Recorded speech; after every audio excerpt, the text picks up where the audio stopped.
you. Welcome, everyone, to session 6 of the Embodied Healing for Inherited and Colonial Trauma with the San Diego State Women's Resource Center. I'm so glad that you all are here. If you're watching the replay, welcome. And for those of you that are live, it's good to see you again.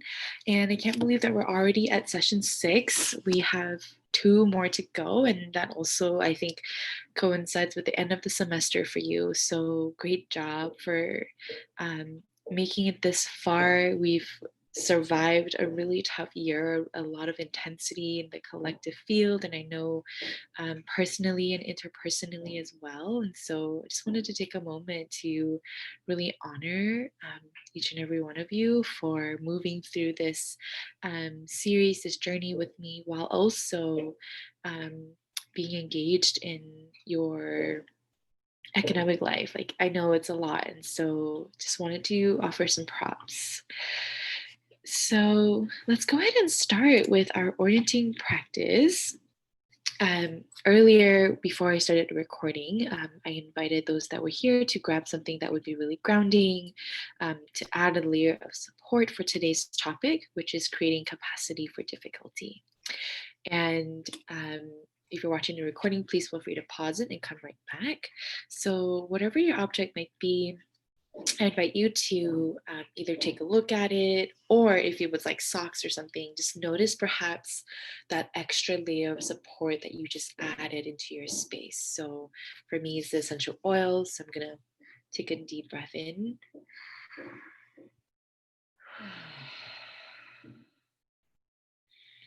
Or if you have a warm or hot cup of tea, perhaps noticing the temperature. You don't need to like touch it to like, don't burn yourself. But perhaps maybe like hovering over it to notice the temperature. And perhaps noticing how the body might be responding to this added layer of support. So for example, with my essential oil, I notice that when I'm inhaling it, it creates a sense of like grounded, downward flow of energy for me. And it's very, very subtle. And I'm noticing the socks that I put on and how my feet aren't as cold as they were just a moment ago.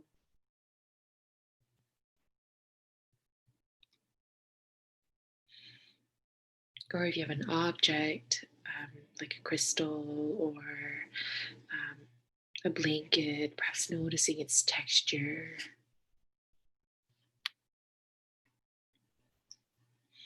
Its colors.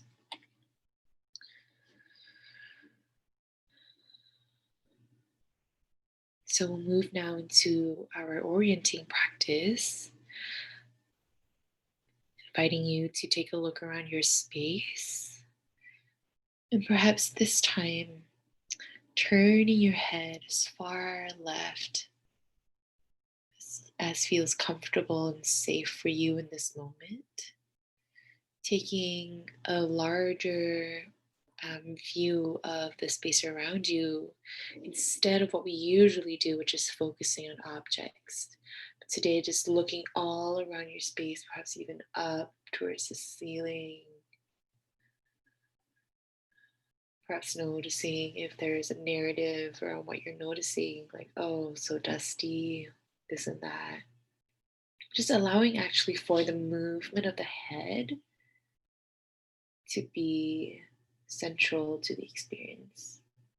That you're able in your body to get a sense for the environment around you.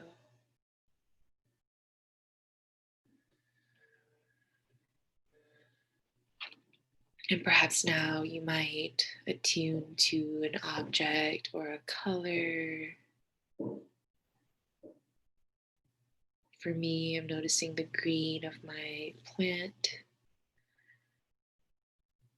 and just sensing how it's bringing a sense of serenity. There's a quiet doable aliveness from the color, the vibrancy of my plant.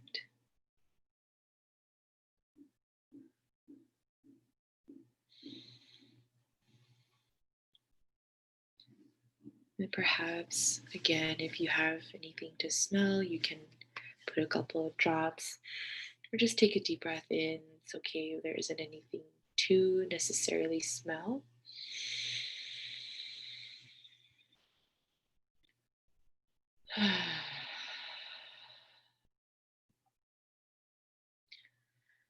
Noticing where your hands might be placed, if there's an object, continuing to notice its texture.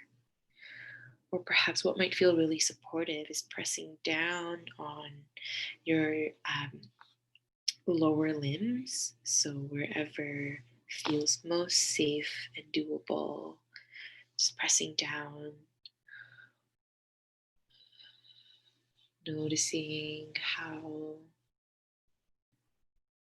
this weighted sensation, this downward energy, might be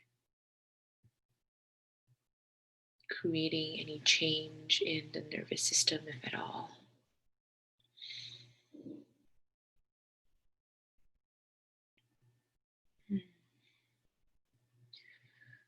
You might want to shift from side to side in your seat as we orient and attune now to the layer of support that's beneath us. So, whatever object that you're seated on, perhaps noticing if you can grow a little bit heavier. If there's even 2% of a release at the level of the body, so that the object that's supporting you can meet you there. So for me, I'm noticing the surface area of my back body on the chair.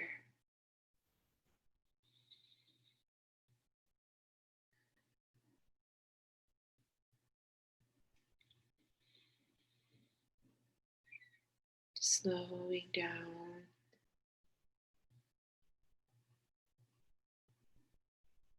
coming a little bit more into the present moment with these layers of support. And today I'd like to introduce us to another self-regulating technique. And so the vagus nerve is one of the largest network of nerves in our nervous system, and it originates at the back of our neck, right at the top of our spine, the base of our spine on the top. So it can be helpful to place a hand behind your neck, just bringing awareness and warmth to that area. And with this, perhaps softening into the trust that your nervous system knows how to regulate itself.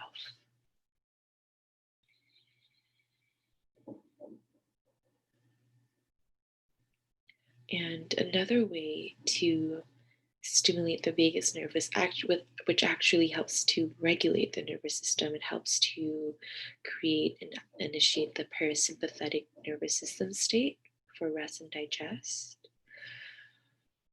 is to hum on an exhale. So I'll demonstrate. I'm breathing in, and on my exhale,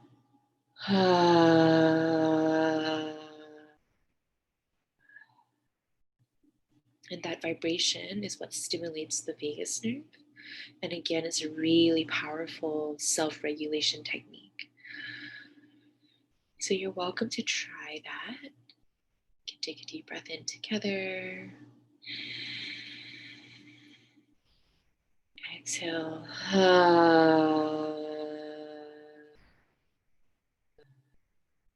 So in some ways, adding texture at the back of your throat on the exhale, like you were humming, but with the mouth open. one more time if you would like to join us.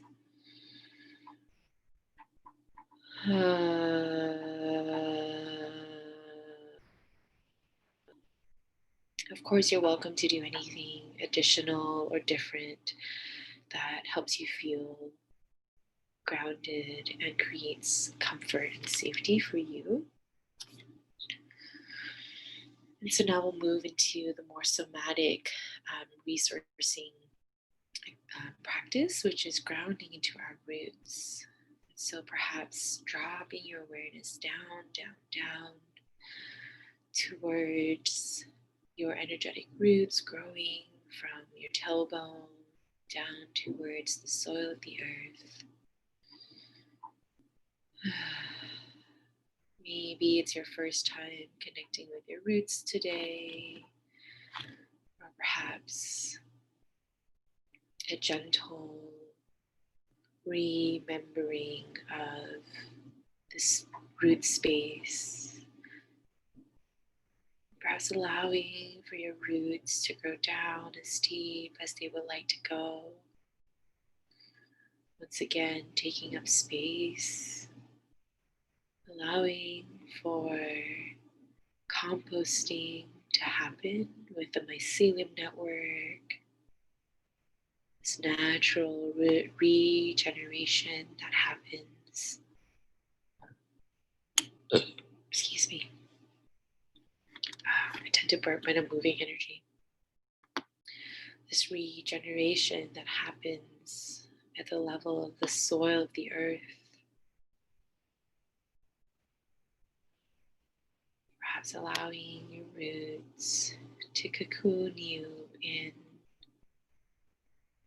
another layer of support. The invitation is to allow for the fullness of your experience, however you might be showing up in this moment, whatever is emerging or is present, to be okay. And perhaps you're noticing that with these layers of support, that maybe some intensity or some discomfort or activation might show up. And see if you can allow for that to be okay, while pendulating back to one or two layers of support that you already have, whether it's the socks or the tea or the oil, the breath.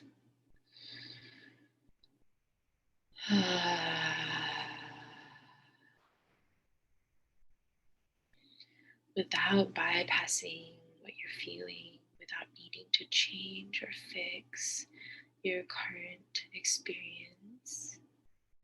Instead, can you allow for these layers of support to create safety, to create a cocoon, to be able to sit with the difficulty, perhaps an emotion or a sensation that isn't necessarily good, but a part of you, your humanness, your humanity. So for me, I'm noticing a little bit of tightness in the center of my chest.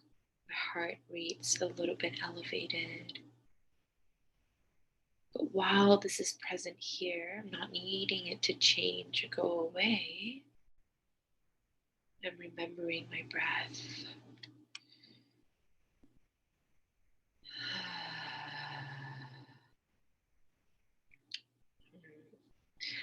Aware that I have this beautiful energetic root space. It's keeping me grounded and connected. And this witness consciousness is part of creating the capacity to hold complexity, to hold nuance of something that might tend to be more intellectual or macro. this witness consciousness, the part of you that's noticing the sensation, that's noticing the temperature of your body on the support beneath you. The consciousness that is aware of the root space, even though it's not tangible or physical.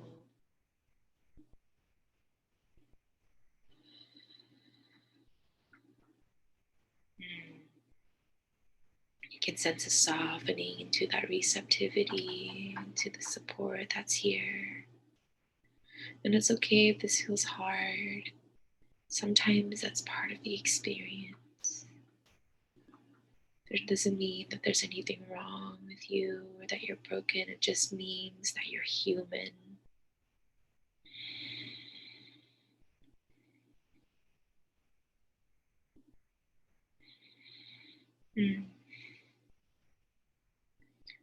Perhaps taking another 2 or 3 breaths here.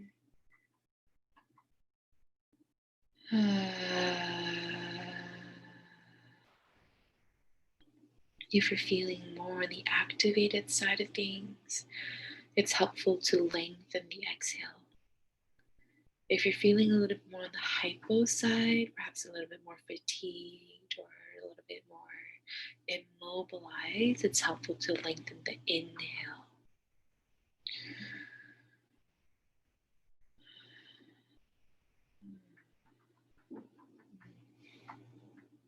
Beautiful. I can really sense your capacity to tend to yourself, to really meet and hold the fullness of your experience right now.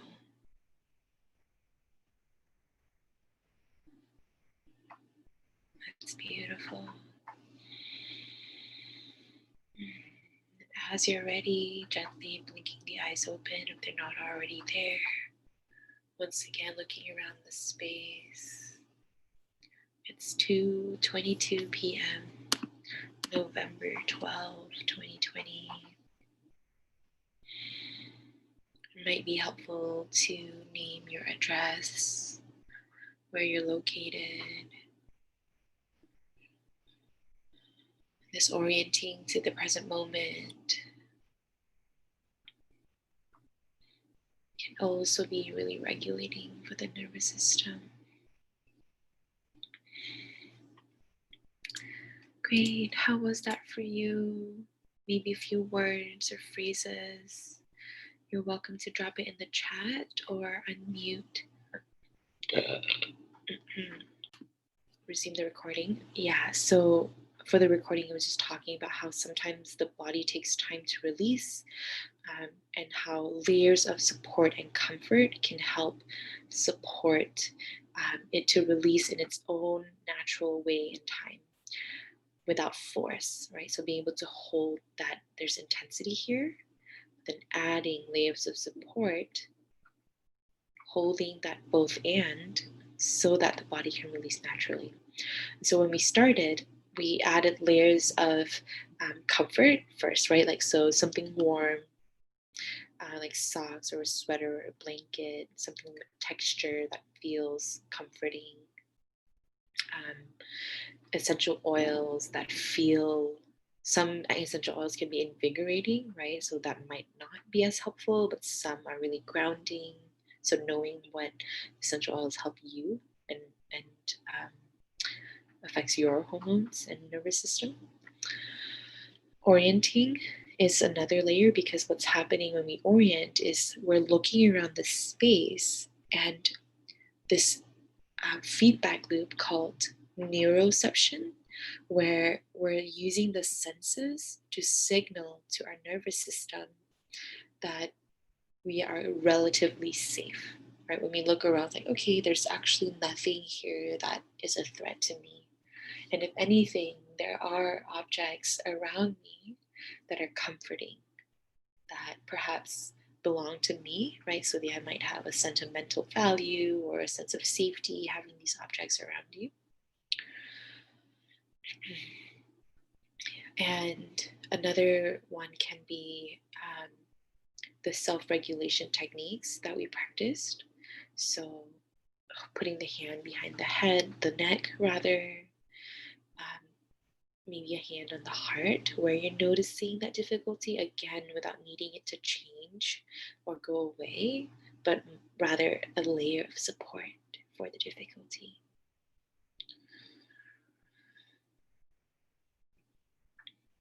Okay, thank you, Celine. Take care.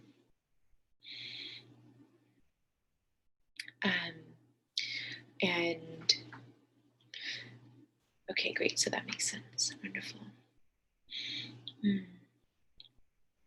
So, Jessica, let me know if you have any clarifying questions. I can help. Okay.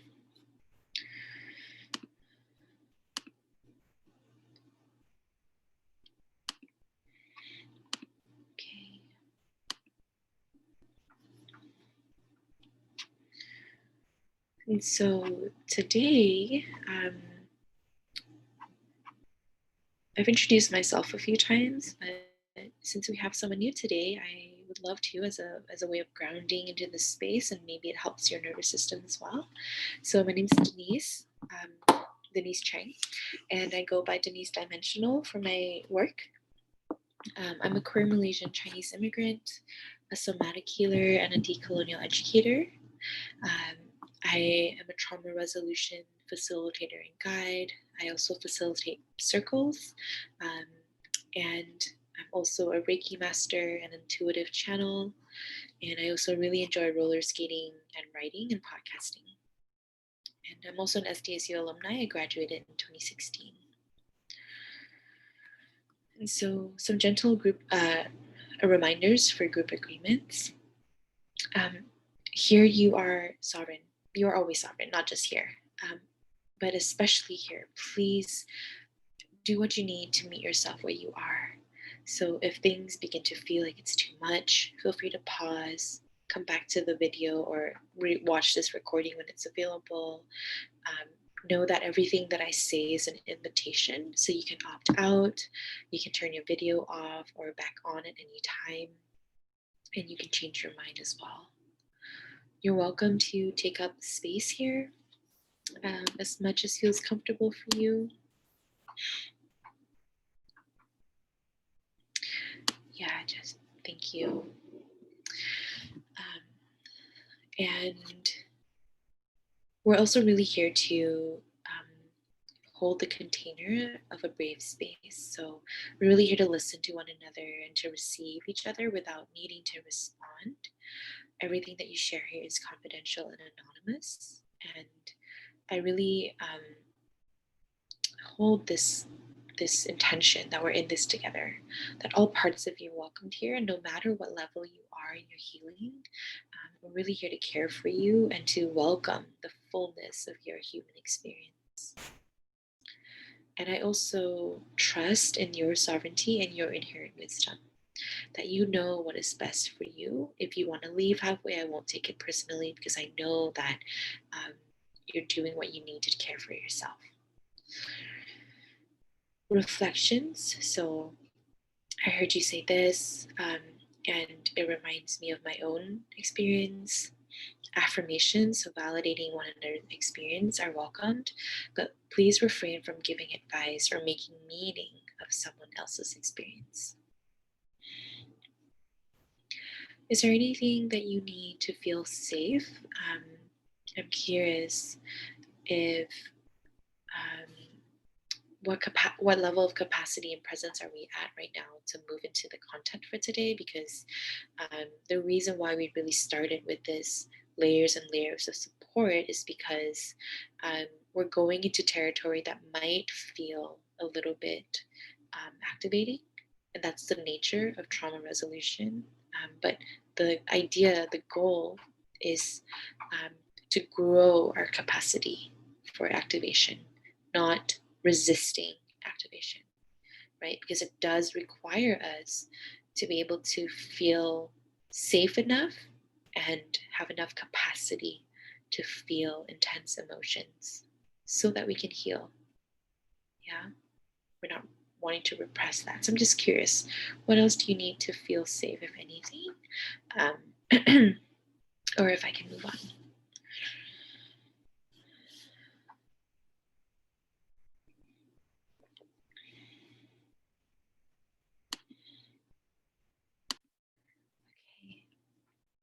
Okay.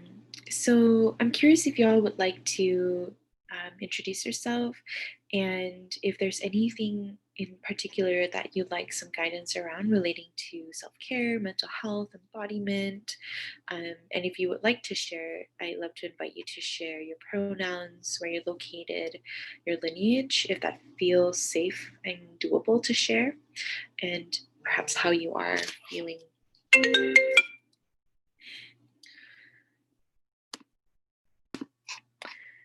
Okay, so today's topic is creating capacity for difficulty.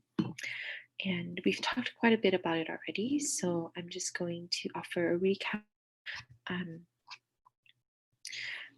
and curious, how do you currently process emotions or intensity, whether it's pleasurable or painful?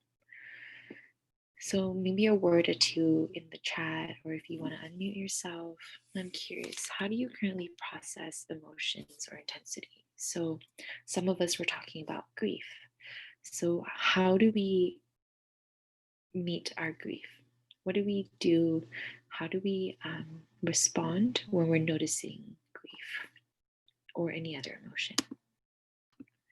So for me, um, I used to, for example, one of the emotions that were really hard to process for me was anger. I used to swallow my anger quite a bit.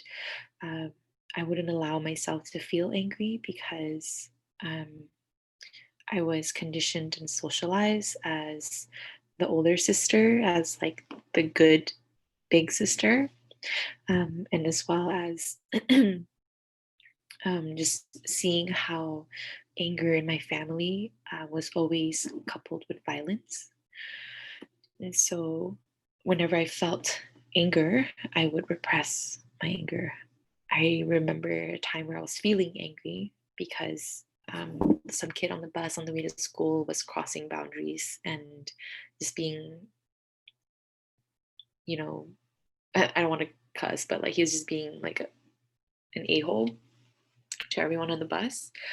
And I noticed how there was this like feeling rising up in my throat, and it went away after a few seconds because I just held onto it. I didn't allow for it to complete itself.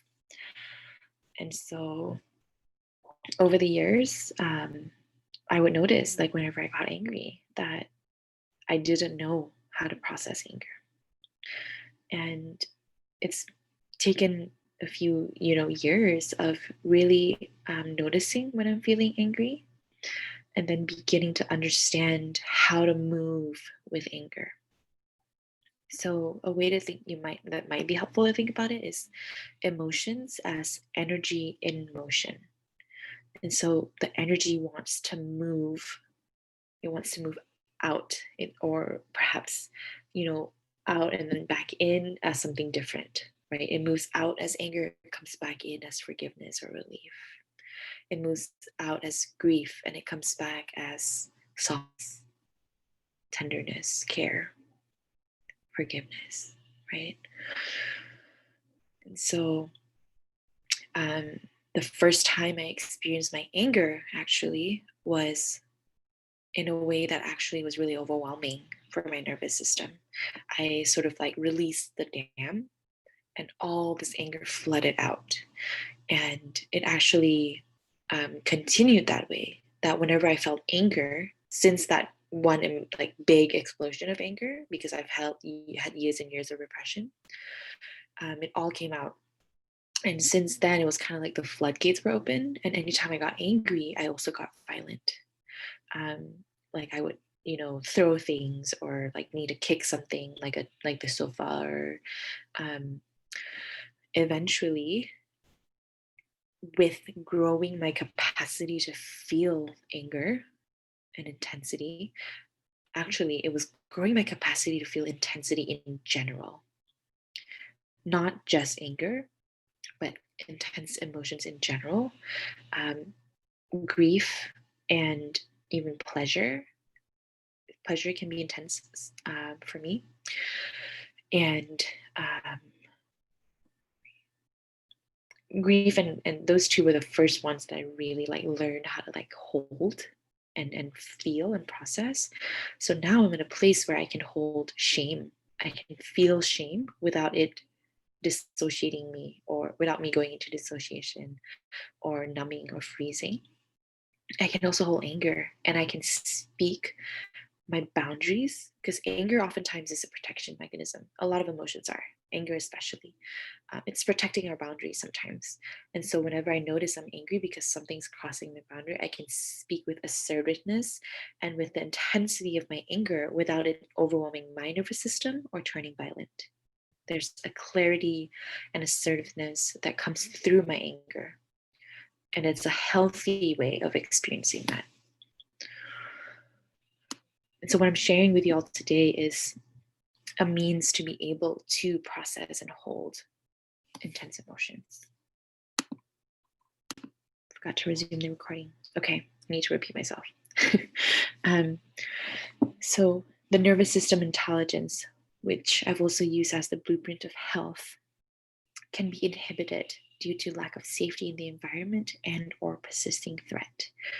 And the persisting threat can be systemic oppression, or we also talked about how the way we process our emotions can be inherited, right? How did our parents process emotions, as well as cultural conditioning around not showing emotions, being labeled if we were to show emotions, right? And so, how can we create enough safety in our bodies and in our environment to be able to resist, to say no to persisting threat, aka systemic oppression?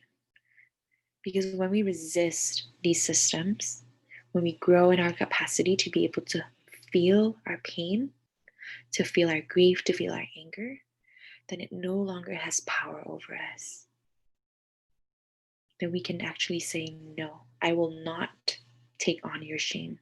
I will not take on your anger, your aggression that is unresolved. It is not mine, right? But it really requires us to be able to understand when that's showing up within us and to heal, to process, so that we are able to resist these systemic oppressions. Does that make sense? Great. Yeah. Thumbs up. Mm.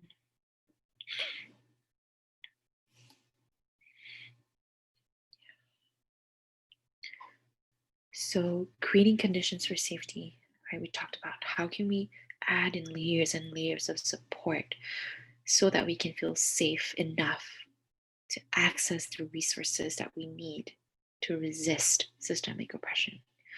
I actually learned a new definition of liberation from Jennifer Sterling, who's one of my teachers. And she says liberation is about enough safety to continue to fight for their own equity and the liberation of their communities. And so the truth is, yes, we're going to have to carry emotional labor. Yes, we're going to have to teach people how to be accountable. Yes, we're going to have to learn how to sit with our difficulty.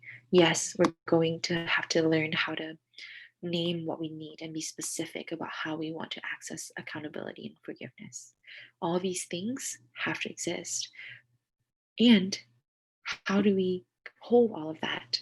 Community, co-regulation, layers and layers of support, whether ancestral, body-based support, nature. It's possible to be able to hold the complexity of undoing internalized oppression so that we can resist and create systemic change. And so I've listed here some things that can help create a sense of safety. Somatic resourcing, which we've done quite a lot in these sessions, which is what is a resource for you? So we've used our root space a lot because in general, collectively, we need to ground a lot. I've been grounding for as long as I can remember, and I'm still not done grounding. So you get what I mean. What is an object or something in nature that creates a sense of safety and support for you? And how does that feel? What do you feel? What do you notice at the level of the body when you're relating to this resource? And so it's creating this neural network, this path, this sensation in the body of safety, right? Not just saying I'm safe, not just saying and thinking that I'm safe, but feeling at the level of the body I'm safe. And this is something that we can't deny, right? We don't feel safe, we don't feel safe. Certain people, certain environments create different levels of safety, relative safety. So knowing what you need to feel that sense of safety, because only you can decide, only you know. Self-regulation. So self-regulation is being able to notice when we're activated or we're in immobilization, which is the opposite, which is numbness, and being able to regulate back into a window of capacity. And so breathing, box breathing. So box breathing is, there are a few different kinds. The one that I love is 4-4-4-4. So imagining like you're breathing in for 4, holding for 4, exhale for 4, holding for 4. And different numbers, you can play around with different numbers to see how it affects your body, how your nervous system responds to breath like that. Orienting is really regulating. Cup of tea, stretching, movement. Movement's such a beautiful and powerful way to self-regulate. Crying it out, going for a walk, being in nature, feeling your feet on the ground. There's many ways that we can self-regulate, like very simple things, right? It's just having an awareness capacity to choose those things is where things tend to be a little bit more difficult. Especially if we're in a momentum of fear or activation. So we're hyper aroused and we're just moving very quickly. If we're out of our window, sometimes it can be hard to realize that we're moving fast. And so self-regulation can be built into our day so that we're not bouncing out of our window of capacity. Co-regulation with community and nature. So co-regulation is about nervous system talking to nervous systems. So nature has a nervous system, and nature's nervous system is very grounding. It's very supportive. So being in nature can be co-regulative. Being with another person who has a calm and regulated nervous system can be really helpful. Physical comfort, we talked about that, so like making sure that you're not hungry, you're warm enough, or you have what you need to feel physically comfortable. Orienting as well, because orienting again is that using our sensory input to signal to the nervous system that we're relatively safe.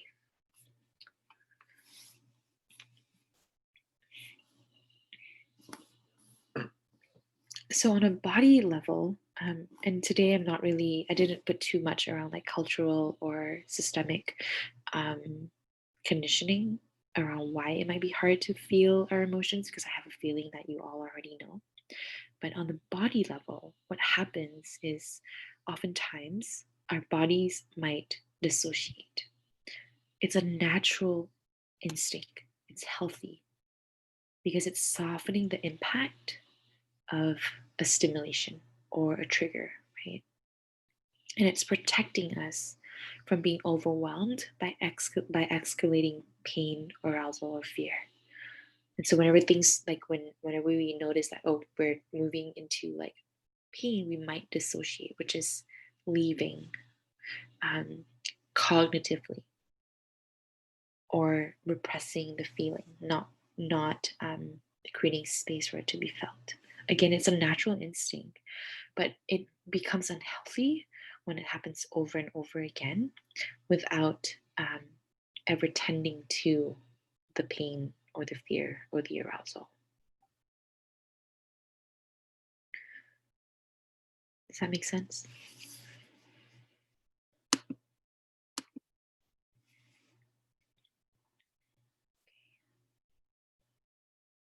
And sometimes when we're overwhelmed, right, dissociation helps prevent the overwhelm, but sometimes the overwhelm just happens. Sometimes when we become overwhelmed, there's a certain quality of like fight or flight. And then what happens is our nervous system crashes into immobility. Sometimes it happens immediately. Sometimes there's like a wave of like a peak and then a crash. And so that might create feelings of helplessness and overwhelm, which can cause numbness. So again, we're not able to access the feelings in the body because our nervous system is overwhelmed and it's frozen. So again, creating conditions for safety can help that hyper-aroused state to naturally complete itself. With enough presence, choice, and awareness, that witness consciousness that we talked about earlier, the consciousness that is aware of all things, right? We think sometimes like the voice in our head is our consciousness, but actually it's not. There is also the listener of the voice in our head, right? There's that consciousness that is aware that there's a voice in our head. That is our witness consciousness. Right? And so that witness consciousness, that's why the meditation is really powerful, because it's that witness consciousness of being able to be aware of our thoughts, our sensations in the body without attaching meaning to them. And so with enough of these qualities and care, that pain or hyperarousal state can naturally complete itself. And what happens in that completion is that there is the activation, right? It's not that we cut through it and that it's no longer there, but it's safe enough to be able to feel that hyperarousal. And so we might shake, we might cry, we might feel the anger or the grief, right? The pain of it, but then there's always a relief at the end of it. I think I wrote it here. Yeah, but I just added more self-regulation techniques. Sorry, the flow isn't quite it doesn't quite make sense, but we talked about self-regulation and co-regulation. These are other ways that we can help create capacity, but basically, I'm gonna get back to that in a moment. But when we can trust our nervous system's natural intelligence, our blueprint of health, and know how to self-regulate, we can grow in our capacity to sit with that difficulty and complexity. We'll be able to process our emotions, anger, grief, pain, fear, sadness, these intense emotions, with capacity instead of overwhelming our nervous system. Capacity in the body, right? Nervous system capacity. And then we can allow for this energy, this emotions, to release from the body by harmonizing with it. Our animal body, that animal body which is that natural intelligence, knows how to harmonize. So we can grow our capacity to hold that, oh, this is intense, but I'm with this. And I can sense that my animal body wants to growl or shake or cry. And then allowing for that to complete and transform. And so two other tools that are really helpful is titration and pendulation. So whenever we're feeling intensity, we can titrate our experience. When we feel it, we don't have to go straight into it, right? Sometimes there might be like an assertiveness or like earlier someone shared that they just want to get through it, right? But can we allow for some titration? So maybe just feel a little bit of this grief right now. Okay, I can sense that it's really big. I'm gonna pause. I'm gonna go distract myself. I'm gonna self-regulate. I'm gonna breathe instead. I'm gonna look around the space. And then I go back to it. And this in itself is a form of pendulation, moving towards and back from a resource, either somatically or in the environment. So, somatically would be okay, I'm feeling this intense grief in my heart space, but I'm also noticing that my pelvis is really weighted and heavy and grounded. So, then dropping the level of the awareness, the witness consciousness down to the pelvis and noticing, oh, okay, this part of my body feels grounded and safe. and then moving back to the grief and then titrating that experience. So this is how we grow our capacity to hold intense emotions. And the key word, the key tool is compassion. We can only grow our capacity if we can apply non-judgmental awareness to what we're experiencing. So trying not to fix it, to judge it, or make it go away, or make sense of what we're noticing, writing stories and things like that. So again, meditation and that non-judgmental loving awareness is really helpful. It's a part of the experience. Yeah. So over time, with iteration and practice, it requires practice. Yeah. And a lot of self-awareness. Okay, how are we feeling? We did the guided practice just now, but I wanted to show what we did. We had engaged the witness consciousness. We created layers of safety and resource and doable connection. We pendulated. Well, we didn't really do pendulation and self-regulation. I'm realizing that I don't have enough time to do another one because I want to give Reiki, unless we want to do the guided practice and not have Reiki for today. Up to you, but we can do a break and share. Sorry, like I realize that an hour and a half is just not enough for the amount of stuff that I want to cover, and the pacing of the content. So options. Would you like to do a guided practice? Would you prefer to do a sharing circle with these prompts? What are you digesting? What you notice? Or would you like to receive Reiki for the next 14 minutes? Drop a vote. So since it's just the two of you. So for those of us on the recording, I just wrapped up a sharing portion and a Reiki session, which seems to be a crowd favorite. We've had Reiki sessions to close out the last, I think, at least 3 sessions. So if you're curious about it, please feel free to hop on for the next calls. And if not, if you would like to experience it, please feel free to reach out to me, and I'm happy to schedule a session for you. I did want to close with where you can start in terms of creating capacity for difficulty. And I hope that today's lesson was helpful for you. So again, the self-regulation techniques, find what works for you and keep it simple and doable. Co-regulation with nature and community. And if your interpersonal environment tends towards more hyperarousal, so wherever you are, if it tends to be more in moving quickly, perhaps some fight or flight, anxiousness, can you find somewhere or someone that is a bit more grounded, present, and attuned throughout your day? So these practices are best done like weaved into our daily routines and our practices. So when we are able to pendulate between what we need to do, like work or school, and back towards a resource or self-regulation, that's just going to create more capacity for health, more capacity for processing intensity, and hopefully more capacity to do what you need to do so that you're not crashing at the end of the day.